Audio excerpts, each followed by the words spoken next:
Hello there. Welcome to the Big Idea podcast, where we focus on food. My name is Andrew Ive. I'm your host for today. I'm the founder of Big Idea Ventures. We find great, amazing scientists, engineers, entrepreneurs around the world who are solving some of the world's greatest challenges, and we try to help them and support them, invest in them. So today we're going to be talking to Dr. Besser, and she is a scientist and a co-founder of Novo Dairy. So Novo Dairy is a company in South Africa doing amazing things in fermentation and related. So really interesting company, a world's first, and look forward to the conversation. At the end, I hope you have an entertaining time. I also hope that you've got any questions or comments, you feel free to reach out to us. That's it. Let's get into the conversation. Thanks very much.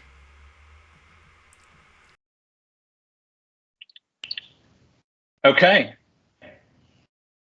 So, Dr. Besser, or as you've allowed me today to call you, Leah, welcome to Big Idea podcast, where we focus on food. Today, we're chatting with you about Novo Dairy, which is a company you're one of the co-founders of. Is that correct? Yes. Thanks for having me. Yeah, I'm one of 4 co-founders. We're actually 3 technical founders and then 1 business person. So thank goodness for him.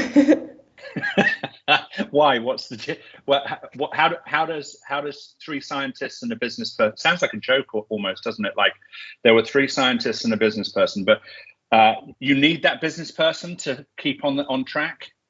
Oh my goodness, yeah. I think we come up with these really great elaborate budgets, and then he has to really rein it in. Otherwise, we would come up with some really interesting things. Probably irrelevant, but interesting. Interesting's not bad. Interesting, sometimes good. Yeah. But no, so there's actually 2 scientists, 1 engineer, and then a business person. So the joke gets even better. I know, I was going to say that sounds like an even better joke. So let's talk about Novo Dairy, which is certainly not a joke. Tell me about the company. What are you guys doing and why are you doing it? Cool, yeah. So Novo Dairy is focusing on using precision fermentation. So we're the first precision fermentation company in Africa, and our main focus is producing nature-identical animal-free dairy proteins. And as a company and as co-founders, we really are quite passionate about creating sustainable and ethical dairy alternatives.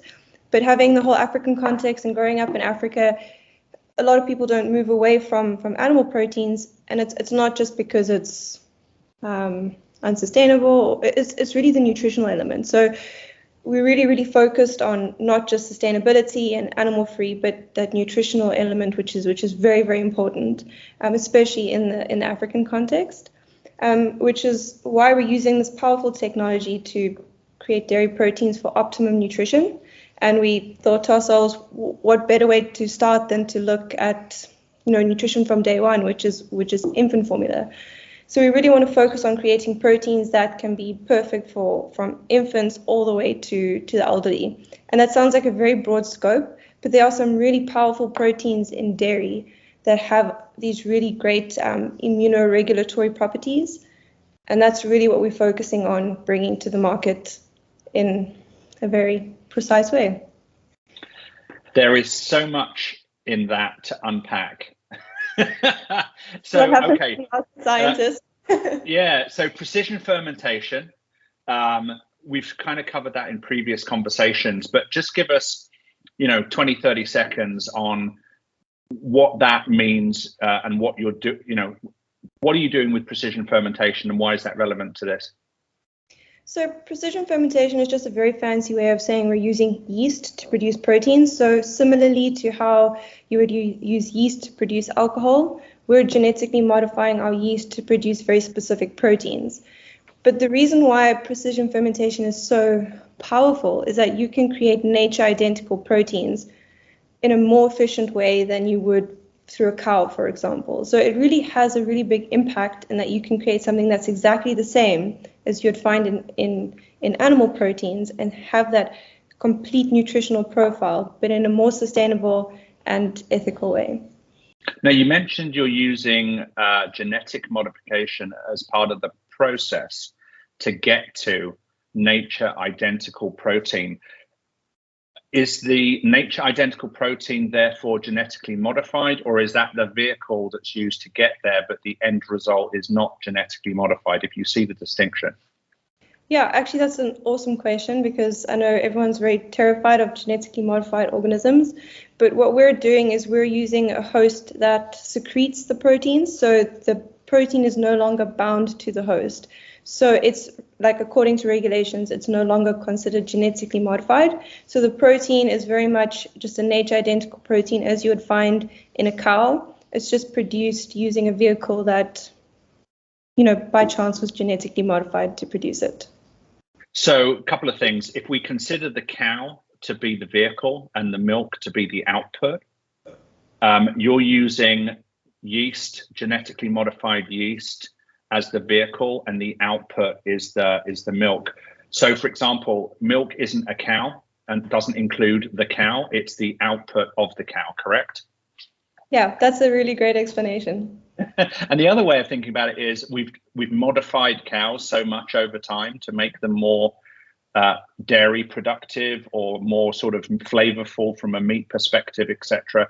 So a cow is genetically modified as well, just like a piece of yeast could be. So if you're scared of genetically modified milk, or milk that comes from a genetically modified process, you should also be scared of milk as it is today, because it's coming from an animal that's been genetically modified over the last 100 years or so. Yeah, and plants as well. And I think what's, I guess, more dangerous with not controlling it is sort of you leaving random chance and mutations that come into play when you look at just allowing, let's just say, co-breeding and stuff like that to create that genetic variation. Whereas when you're specifically genetically modifying something, it's very precise. So you're not allowing random mutations you can't explain to happen. You're really controlling your outcome. So the idea of genetically modified organisms being dangerous, it's really just a futuristic thing, but it's actually a lot more controlled and precise than just technically how they've been doing it in the past, which is just crossbreeding until a point that they get a desirable outcome, but you don't know what other outcomes have happened because it wasn't precisely done. Yeah, I could start making jokes about all kinds of things there, but I'll avoid that. So you also mentioned nutrition as a key component or a key objective of what you're moving forward with in the dairy space. Would you mind giving us a minute or two on that in terms of what you're doing and what you're trying to achieve from a nutrition perspective? Yeah, absolutely. So what's really amazing about dairy is that it is, especially with the proteins, is that they're complete proteins, and that allows, cells to regenerate really well in the human body. And then we're taking that a step further, and we're focusing on some of the minor components in dairy. And it's something that you wouldn't typically regard when you're consuming dairy, but it's really these proteins that upregulate your immune system. So it's usually typically found quite strongly in the colostrum of milk, which is that initial part of your milk when you're breastfeeding, both in animals and in human nutrition. And that colostrum is really, really rich in these immunoproteins. And that's like imperative in infant nutrition, which you don't really get in infant formula these days. And it's also really important, as we're aging as well, because it's really good for your gut health, which, as we know, links to both your mental health and to immunity. And it also has a lot of anti-inflammatory properties and a lot of properties to reduce things like viral load. So there's been a lot of evidence, even with dairy proteins, having a good impact fighting COVID, for example. So there's a lot that we're finding out about, these very simple proteins that have a huge impact on your immune system, which were typically overlooked. And I think it's very important to start re-looking at that, because to try and harvest it from nature, because it's in such small quantities, is very unsustainable. So just to clarify, in existing cow, goat, etc. milk, regular milk that you would go and find in a supermarket, for example, or grocery store, that potentially has more beneficial aspects than we traditionally realized, and only now are we starting to determine that there are things within standard milk that is actually healthy, or, and this is kind of the follow-up, or are milks that are currently in grocery stores and so on do they not include that ingredient because of either processing or other things? You guys are actually trying to find a way of bringing more of those healthier ingredients into the final product. So it's a bit of both, actually. So typically dairy has these minor proteins that are there in very, very small quantities. And so trying to harvest it is very expensive, and so they don't do it. So it just ends up getting lost. But it's also these are the proteins that are more prolific in that initial part of your milk, which is only there for the first few days. And interestingly enough, these proteins are more prominent in human milk, so for breastfeeding, for example. So when you're trying to supplement that with dairy milk for infants, you're not getting a lot of those important proteins. And then on top of that, they're not really using the colostrum of milk. They're using normal milk, which has it in, like, I think 0.01%, which is almost negligible. So it's really about the scarcity of it in the industry, as well as just the cost, because it's really difficult to harvest from cow milk. So it's really about creating availability and making it available for everyone, as well as just also the safety aspect as well. I mean, you don't just want to give any proteins to your children. So the fact that this potentially more beneficial protein is included in the first day or two of human breast milk and in very, very small quantities in cow's milk today, is there a reason why it's rationed, naturally rationed in that way? Because we're not meant to get too much of this protein, and by harvesting it and making it more available, we're doing something, like we're getting something we shouldn't necessarily be getting on an ongoing basis. Does that? I know that sounds kind of weird, but does that make sense? It does, and I think maybe typically, historically, that might have been the case. But the thing is, we don't actually get the nutrients in that we're supposed to. So, for example, a lot of these proteins are iron-binding proteins, and it's, anemia is one of the biggest deficiencies in the world globally, both in first, second, third world countries. And it's not necessarily from a lack of iron, it's just the transport of iron in the body. And so these proteins help facilitate iron binding and transport, but they're not necessarily contributing to the iron content, if that makes sense. And that's really just because of how we eat, how we live, and how we conduct our lifestyles, that we really don't have the right proteins to facilitate the transportation of nutrients in our body. And so, maybe back in the day when we were cavemen, we didn't need it, but it's really, there's lots of studies that have showed really good evidence for how it benefits adults and specifically the elderly, but it's imperative for infants, and infant formula doesn't have it at all, which, I mean, you get a lot of children that who grew up on infant formula that start having disruptions in their immune system and eczema, and they can't really say where it comes from, but they have tied it to the fact that they're not being fed breast milk.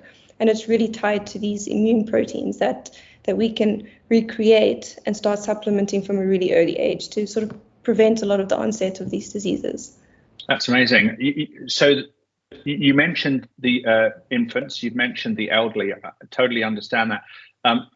This sort of lacking that you've just mentioned, is that even in societies where we have an abundance of foods and even have problems, for example, with obesity and things like that? Are we also suffering from not having that sort of nutritional aspect that you're talking about?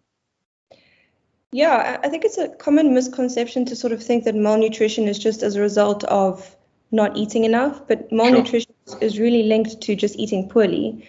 And anemia is a very good example. That's prolific in first world countries, for example, where people are, don't have a lack of food, or let's say meat food even. So the thing is, it's just this lack of these proteins that can allow the transportation of these nutrients successfully around the body. So you might eat it, but it doesn't mean that it's getting to your cells in a way that is meaningful.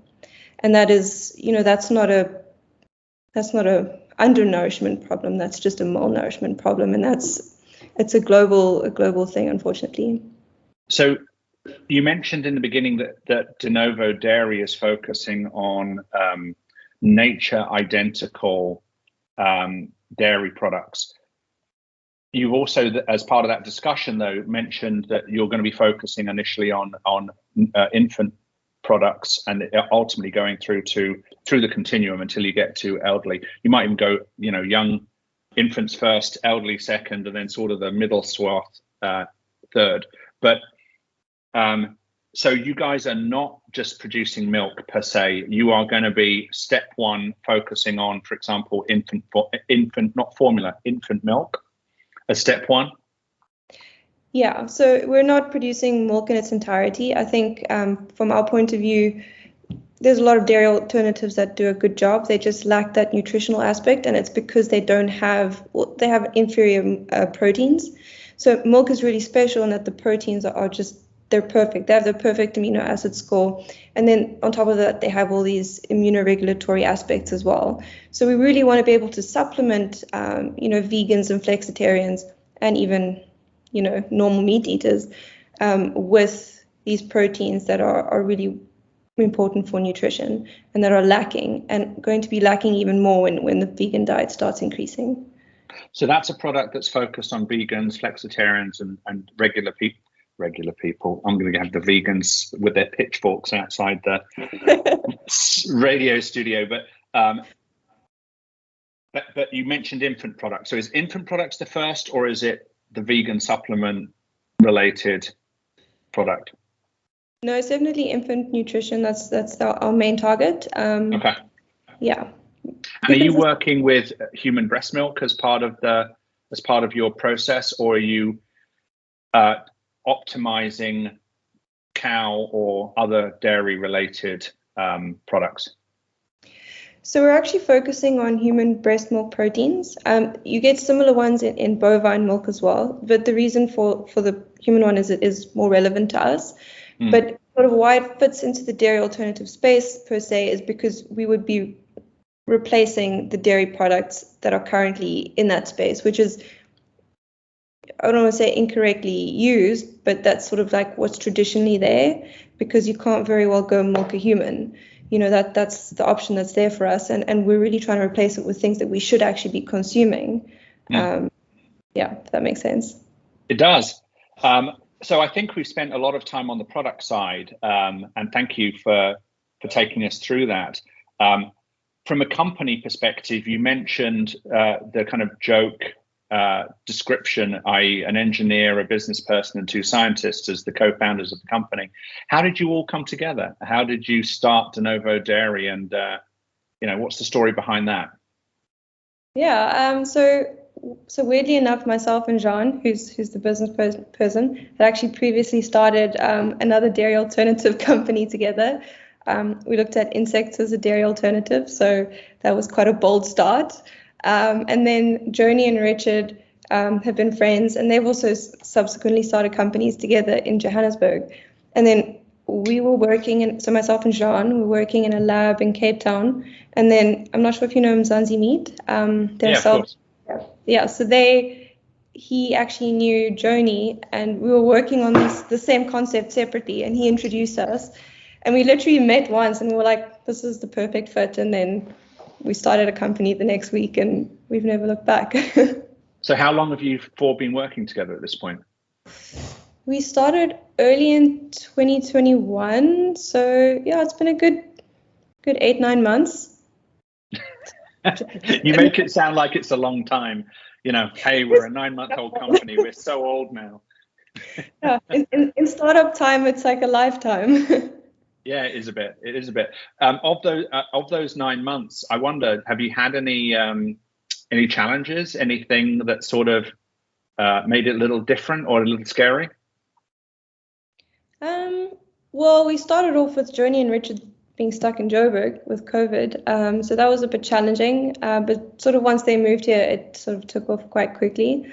I guess any startup challenges, things don't work in the lab, late nights, but I wouldn't say that we're special in any regard when it comes to that.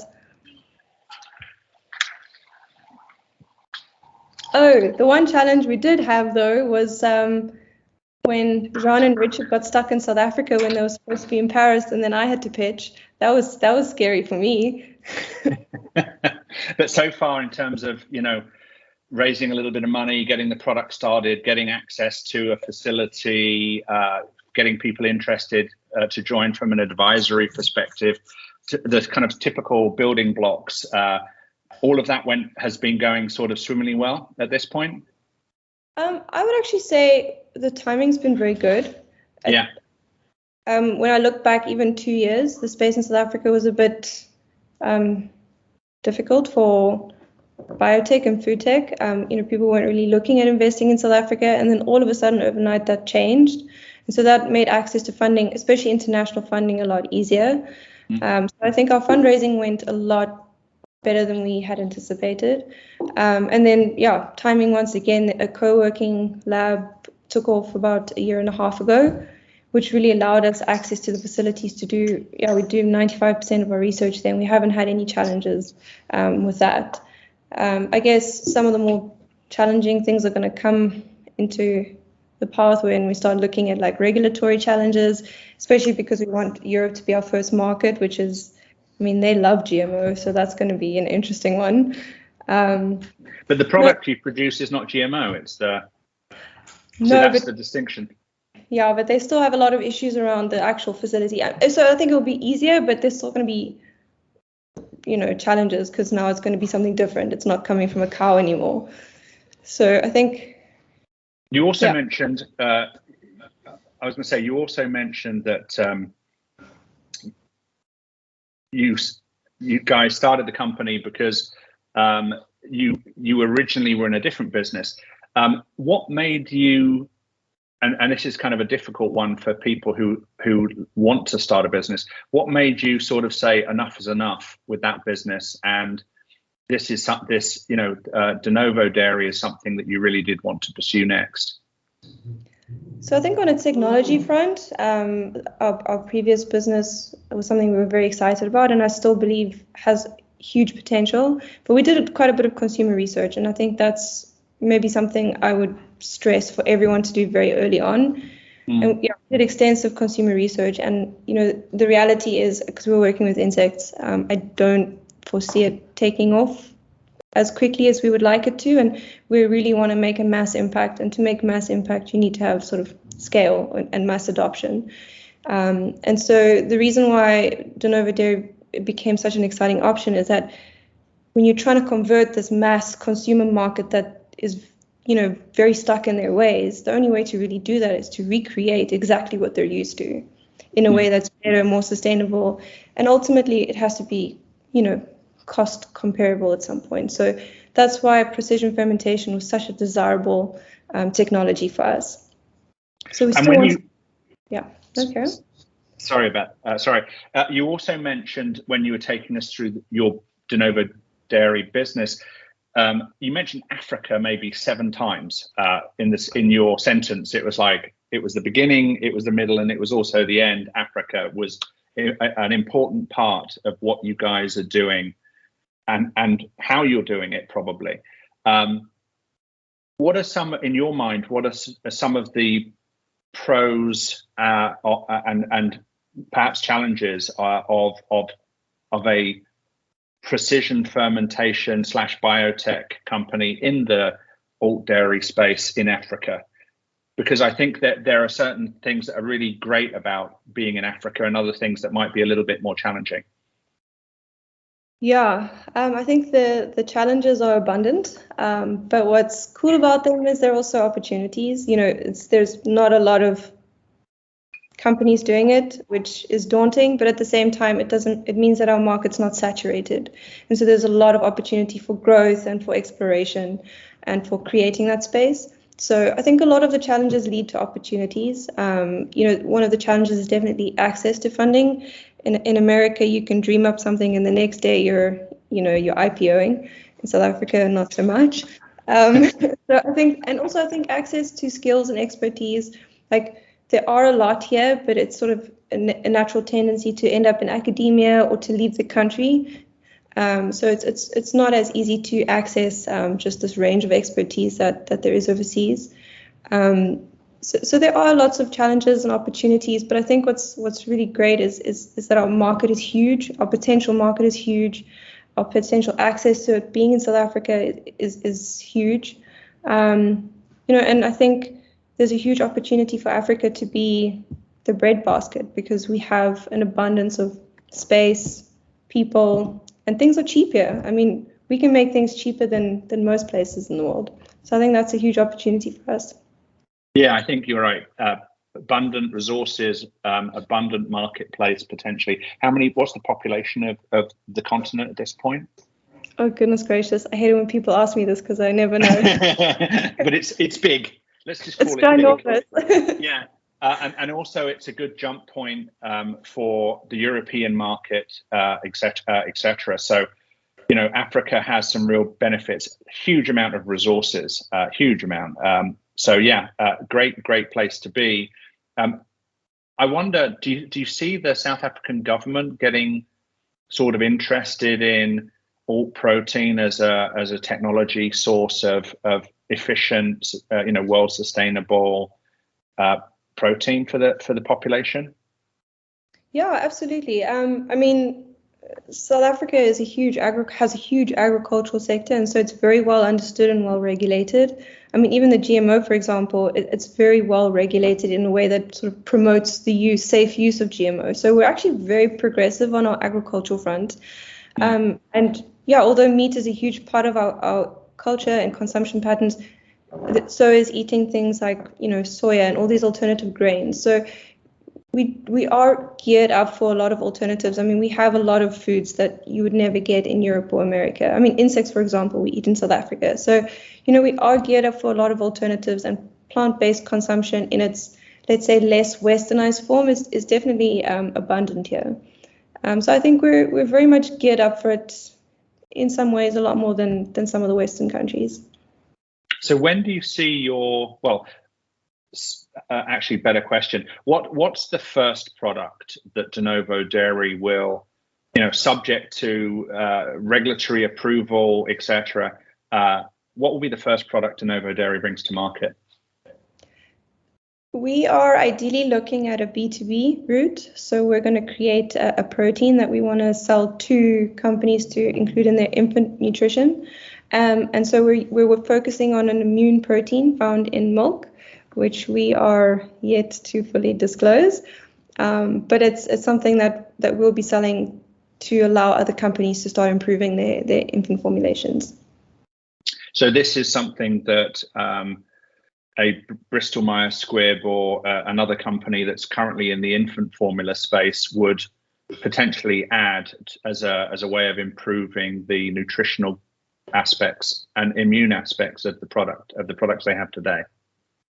Yeah, absolutely. Actually, interestingly enough, there's a couple of these proteins that are used quite widely in Asia in infant formulation. So they're already very progressive in their nutritional aspects of infant formulation. It's really, the West that needs to catch up. Oh, interesting. So Asia's getting there, and does that mean that your product is less useful to Asia because they're already sort of going in that direction? And your market, therefore, is more Western because they're not, or both, or are there global applications for the ingredient you're creating for infant formula? Yeah, it's global. I'd say that because Asia uses it, it's a huge potential market for us as well because you can only harvest so much from nature. It's in such small amounts in dairy, and so we can really create bigger or more of it, and definitely cheaper because it's exorbitantly expensive. And so that also allows more access for a range of different infant formulas, not just these very expensive luxurious ones, for example. Okay, when do you what's the time frame for availability? We are aiming for 2 years to get to the market. This will just sort of be initial. I don't think it will be in Europe because that'll take a bit longer with regulatory. So we'll probably aim for either straight into South Africa or probably stateside because it's also a little bit easier. Europe. And Asia. I mean, if you're saying that Asia's already sort of interested and moving forward with these kind of ingredients, although in minute quantities because it's expensive to produce, the Asian market, no? Yeah, absolutely. I think we've just had a lot of interest from the market, those markets specifically. We haven't looked extensively into Asia. I think it's also a market that requires a lot of understanding because it's culturally quite different to what we're used to. So I would say yes, it's definitely a market we're interested in, but it's something that we would, I think, need a good partner there to sort of really strategically take foothold. Yeah, and we've got some great partners in Asia. So let's offline talk about what are the more natural companies as customers for this technology. Yeah, perfect. Awesome. Well, then Asia it is. Okay, so question, if everything goes to plan, you've mentioned the product's going to be available in 2024, so 2 years from now. Where do you see de Novo Dairy being if everything goes to plan by, let's say, from 5 years from today? 5 years from today, I see de Novo Dairy producing our proteins at scale. I think by that stage we'll also have additional proteins that look beyond just infant nutrition, but really nutrition across the board. I think we will have quite a good global footprint, in Asia. We'll eventually be in Europe by this point. And I think we really want to penetrate the African market. And on a more personal note, I think my hope for de Novo Dairy is really to create the opportunity for more companies in South Africa and Africa to start, innovating and taking that step forward so that we can also be a technology hub. So in 5 years' time, if everything goes to plan, de Novo Dairy will be at the center of a strong, thriving food innovation ecosystem in Africa. Yeah, absolutely. When everything goes according to plan, in 5 years' time, will be the case. Yeah. Great. As long as you're not thinking about, as soon as everything starts going well, we're going to leave and go to, I don't know, San Francisco or something. That's not on the cards, right? That's not part of the game plan.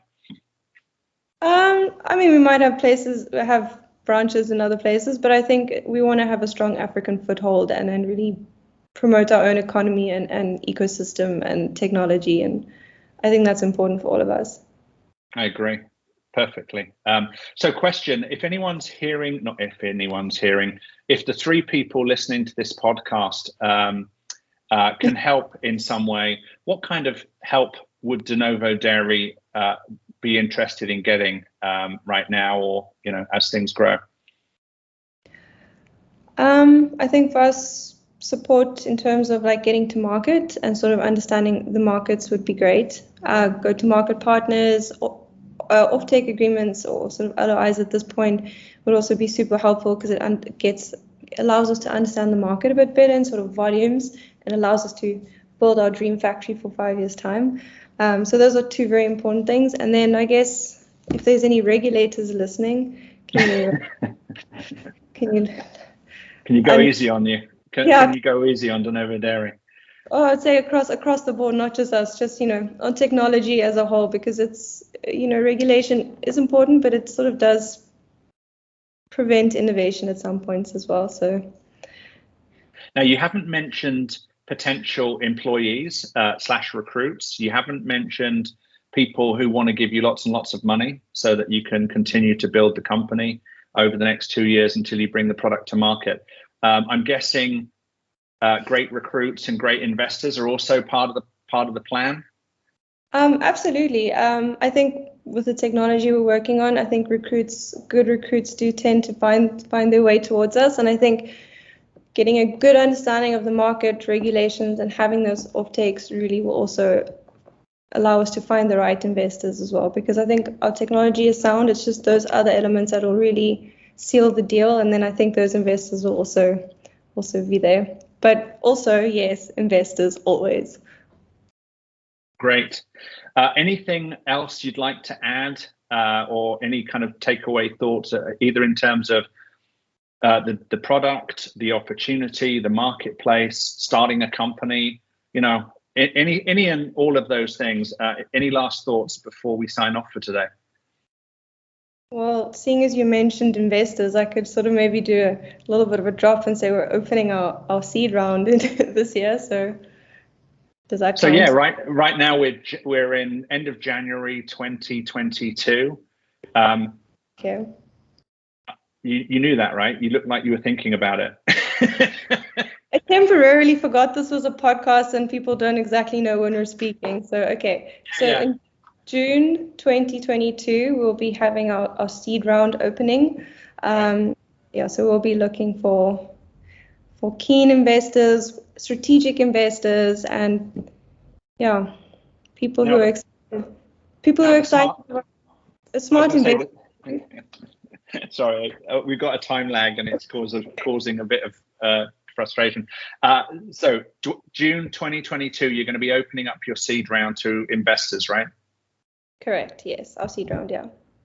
Perfect. If you're a smart investor, you'll try and reach out to De Novo Dairy before June so that you can be there before everybody else, because normally these things have a certain number available for investors, and once that number's hit, the doors close until the next time. So if you're listening to this in January, February, March, April, or May, reach out to De Novo Dairy, which begs the question, where should they reach out to talk to you, talk to the company, find out more about the mission, the journey, the product, etc.? What are good contacts for you all? I think the easiest is probably the website, because you can get to our info, which would then be distributed to all of us. But if you'd like to reach out to me specifically, it's Leah, Leah, at denovodairy.com. And if people want to reach out to the company more generally, it's denovodairy.com, which is DENOVO dairy, DAIRY.com. I think, don't you have a contact us, or actually, if you scroll all the way down to the bottom of the website, there are touch points re email, also LinkedIn and Twitter. So great touch points for you guys on the website, right down at the bottom there. Awesome. Yeah. All right, Leah. Well, great to talk to you. Thank you for your time. I'd love to do this again in sort of 6 months to a year's time and see how you're getting on with your infant formula ingredient. I think that's going to be really interesting. Yeah, we're really excited. That would be amazing. Thanks, Andrew. All right, I'm going to press stop, pause, something like that, and then I'll just come back and say thank you. 1 sec. So welcome back. I hope you enjoyed the conversation with Leah around De Novo Dairy. She gave you the contact details if you want to reach out to her, if you want to help her in some way, whether that's as a customer or a potential investor, or I don't know, whatever it might be. By all means, reach out directly to Leah and see how you can help move De Novo Dairy forward, even if it's just to say hello and support them in what they're trying to accomplish. So again, this is Andrew from the Big Idea Podcast, where we focus on food. Let me know if you enjoyed the conversation, if you have questions, if you have ideas of other people we should be speaking with and bringing onto this podcast. So that's it. We appreciate you. We'd love your feedback. We'd love you to like and subscribe. Okay, have a great day. Thank you.